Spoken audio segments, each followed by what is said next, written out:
I didn't realize UFC 315 was this weekend. I somehow this kind of got around me. I kind of put a bunch of cards in my brain farther out, and when I just Googled UFC this weekend, I realized this. I don't know if anyone else does this. I'll just search it up sometimes to quickly take a look at the cards and click a little bit ahead. Anyway, long story short, it's fight card coming up, and we got to talk about it. And I saw a lot of people complaining online saying that the tickets weren't selling good. It was a real bad fight card and this and that. I don't know. Let's talk about it. I'm not going to go see this live. The vast majority of people aren't going to pay for a pay per view anyway, so who really cares? Let's look at the card. So, obviously, our main event is Bilal Muhammad and Jack Della Maddalena. Um, that's a fight, yeah. I mean, hey, it's good we got Bilal fighting again. Obviously, he was out for a little while, came back. UFC 1 to 70 pound belt is up on the line like it should be. The only downside is it's not against the number one contender. It's against a who was available at that time for a semi-short notice step in, and Jack's cool, entertaining fighter, sure. Should it be the main event? If there was a better title fight on the line, then no. But I think this is what we got. Greatest fight ever, greatest card ever, probably not. But yeah, I'll take it. Yeah, have Bilal fight. Bilal looked insane in his last fight. We'd love to see it. And Jack looks decent. And, stylistically, I think he's either going to be great or bad, depending on how it goes. Let's see it. I kind of see Bilal taking this, if I'm being honest with you. I don't think he really means it when he keeps saying Canelo hands, but I do think he's going to be able to impose his will and out wrestle Jack pretty well.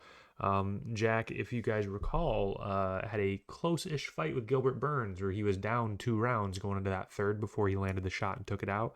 And that was kind of against an older version of Burns that no longer has a lot of what Bilal does. And I think Bilal and Sean Brady honestly have what it takes to absolutely manhandle Jack Della Maddalena. So kind of see that coming, if I'm being honest with you. Maybe I'm wrong, but it's a good fight. Wish it was Shavkat just to get that along and have the division move, but it's a fine fight. No complaints. Obviously, co-main is Valentina Shevchenko and Manon Fiorot. Again, that's cool. Valentina's, back getting her belt. She's fighting. She's defending. She's pretty active. No complaints. Man's number 2. I love to see the division doing what the division should do. I'll take what we can get, right? Am I overly excited for it? No. But again, hey, we'll take it. Happy to see them both fight.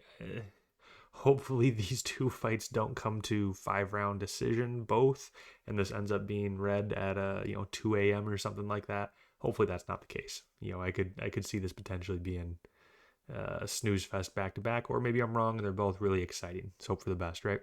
And then we got Aldo coming back. I remember people being really surprised by this fight, thinking it was very weird. Obviously, Sahabi here is from Canada. Fight cards in Canada. Good showing for him. Put him high up on the card against a beloved vet in Aldo.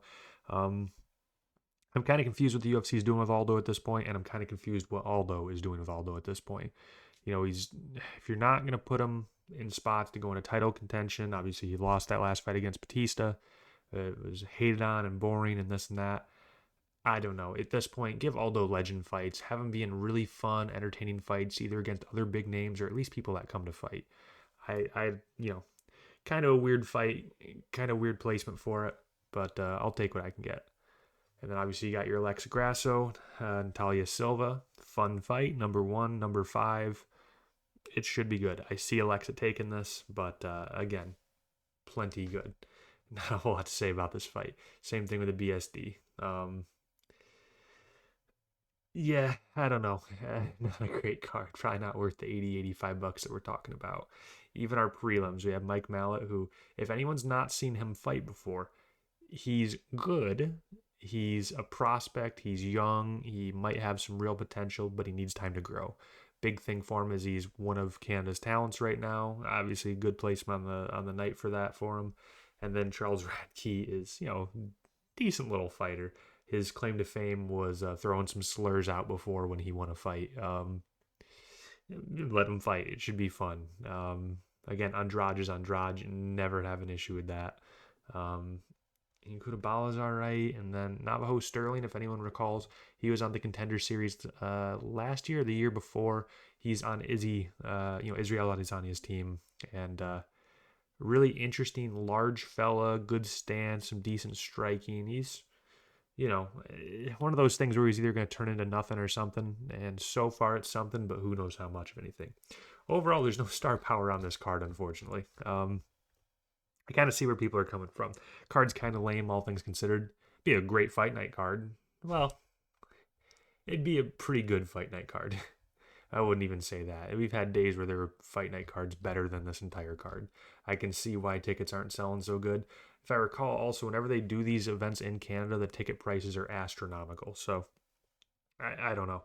I'm going to still watch it. I'm going to like it. I'm going to have fun. I'm never going into these cards looking to have a bad time. So, if I have to go and eat some food and chill out and enjoy, I will. Hopefully, it ends up being a really good card, and I can make a reaction to this saying how it beat everything we were expecting on paper.